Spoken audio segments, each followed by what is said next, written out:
9 Greatest Football Stadiums That No Longer Exist. Though football is a sport which can be played anywhere, watching the beautiful game take place in a spectacular arena is a truly extraordinary sight. Across the globe, thousands upon thousands of fans flock to all manner of different stadia on a regular basis to watch the game unfold, with each venue steeped in its own unique history. Over the years, football has offered up some truly remarkable arenas. However, while the likes of the Maracana and the Nou Camp remain popular attractions for football lovers all over the world, some of the sport's best-loved stadia have been lost to time. From iconic English arenas to some of Europe's finest establishments, Daily Star Sport takes a closer look at some of the game's greatest ever stadiums that no longer exist. These days, Arsenal play their home matches in the plush surroundings of the Emirates, but who can forget Highbury? Affectionately known as the home of football, the North London Arena was home to the Gunners from way back in 1913 up until 2006. Over the years, Highbury's 4 stands witnessed some spectacular sights, not least Arsenal's remarkable Invincibles season of 2003-04. The Gunners harbored hopes of expanding the stadium, however their attempts were continuously dashed by the local community, leading to an exit to the Emirates. These days, a stunning property development sits where Highbury once stood, though much of the old structure remains intact, including the main East Stand, now a protected building. Not only is the stadium synonymous with Arsenal, but it also hosted many international matches for both England and in the 1948 Summer Olympics, as well as FA Cup semi-finals. Opened in 1923, the Old Wembley is arguably one of football's greatest ever arenas. As well as being home to England's national team, finals for the FA Cup, League Cup, European Championship and even the World Cup were all played in the shadow of the iconic Twin Towers, in addition to a whole host of other sporting events. So revered was the Old Wembley that Brazilian legend Pelé once branded the arena a cathedral. The 3-time World Cup winner once declared, "Wembley is the cathedral of football. It is the capital of football, and it is the heart of football." Demolished between 2002 and 2003, the stadium made way for the new Wembley, a 90,000-capacity revamp opened in 2007, which stands on the same site as its predecessor.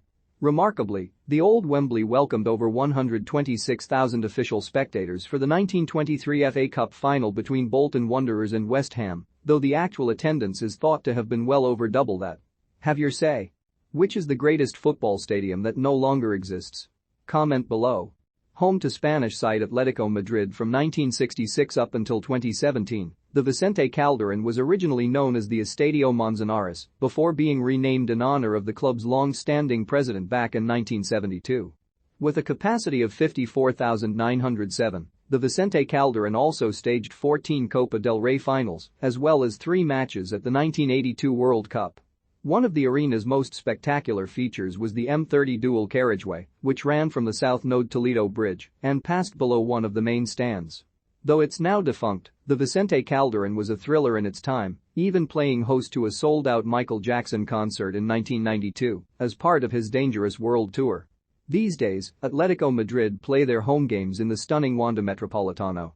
As for the Vincent Calderón, it was demolished to make way for a park. The grass isn't always greener. Much like Wembley, White Hart Lane was another stadium demolished in order to make way for a modern replacement in the exact same location. Affectionately known as the Lane, the ground played host to a staggering 2,533 competitive Spurs games in its 118-year history. The arena boasts a record attendance of just over 75,000, achieved during Tottenham's 1938 FA Cup tie with Sunderland. As seating requirements were introduced, the capacity was cut to 36,284, leading Spurs to embark on a project to construct the 6,200-seater state-of-the-art Tottenham Hotspur Stadium to match the North London club's lofty ambitions. Spurs gave the arena a fitting send-off back in May of 2017 with a 2-1 win over Manchester United, the final football match played at the Lane. During construction work on White Hart Lane's successor, Spurs temporarily played their games at another aforementioned arena, Wembley. Otherwise known as Upton Park, the Boleyn ground was home to West Ham from 1904 all the way up until as recently as 2016. Generations of Hammers fans enjoyed all manner of highs and lows during that 112 years before upping sticks and moving into the 60,000-seater London Stadium, formerly known as the Olympic Stadium. By contrast, Upton Park housed just over 35,000 spectators. And the arena was packed to the rafters when West Ham gave their beloved ground a fitting send-off in May of 2016 toppling United 3-2 in euphoric scenes. It wasn't just the Irons who spent time at the Boleyn ground, however, as London rivals Charlton were temporarily forced to occupy the arena back in the early 1990s amid financial turmoil. These days, the area is home to a housing development called Upton Gardens. While the Starahow Stadium is technically still in existence, it is in fact listed as the world's largest defunct stadium. Opened in 1926 in the Strahov district of Prague, the arena housed an eye-popping 220,000 spectators in its pomp. Built for synchronized gymnastics on an enormous scale, the field is 3 times as long and wide as a standard football pitch. When active, not only was the stadium the 4th largest sports venue in the world, but it also took the honor of being the largest stadium ever built. The venue stopped being used for sporting events back in 2019, but still possesses ties to football. Czech outfit Sparta Prague currently use the facilities as a training center when it's not being used to host pop concerts, that is. Long before Manchester City were bankrolled by Abu Dhabi billionaires and the Etihad was built, the club played their home matches at Main Road in Moss Side. Active between the years of 1923 and 2003, the arena hosted all manner of important matches, including FA Cup semi-finals, Community Shield contests, a League Cup final and various England internationals. Though there may well be more spectacular stadia on this list, Main Road does in fact stake claim to the highest attendance for any English club in their usual home stadium. City's FA Cup 6th round clash with Stoke back in 1934 was played in front of an astonishing 84,569 people. Due to various renovations over the course of its 80-year history, the stadium was of haphazard design and possessed stands of awkwardly differing heights. A lesser-known fact about Main Road is that it was also once home to City's fierce rivals United, who shared the ground with their bitter neighbours after the Second World War due to Old Trafford having sustained damage during the Manchester Blitz. Built primarily to host the 1908 Summer Olympics, White City Stadium went on to host countless events from across the sporting spectrum. In addition to acting as the finish for the first modern marathon, the London-based stadium has also staged swimming, speedway, boxing, show jumping, athletics, stock car racing, concerts and a match at the 1966 World Cup. With regards to its footballing ties, White City was twice occupied by Queen's Park Rangers, firstly between 1931 to 1933 and latterly from 1962 to 1963, before the Hoops settled on Loftus Road.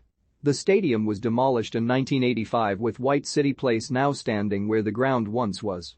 It isn't just a world of sport that once utilized the stadium. The speedway track surrounding the ground was used in various movies, including the iconic You Were Only Supposed to Blow the Bloody Doors Off, seen in The Italian Job. The third and longest occupied of Portuguese club FC Porto's 4 footballing homes, the impressive Estádio das Antas was in use from 1952 until 2004. As well as being a stadium, the establishment housed an indoor arena and 3 training grounds. With Porto keen on a modern upgrade and Portugal elected to stage Euro 2004, the Estádio das Antas was subsequently demolished shortly after the millennium. Its replacement? The fearsome Estádio do Dragão.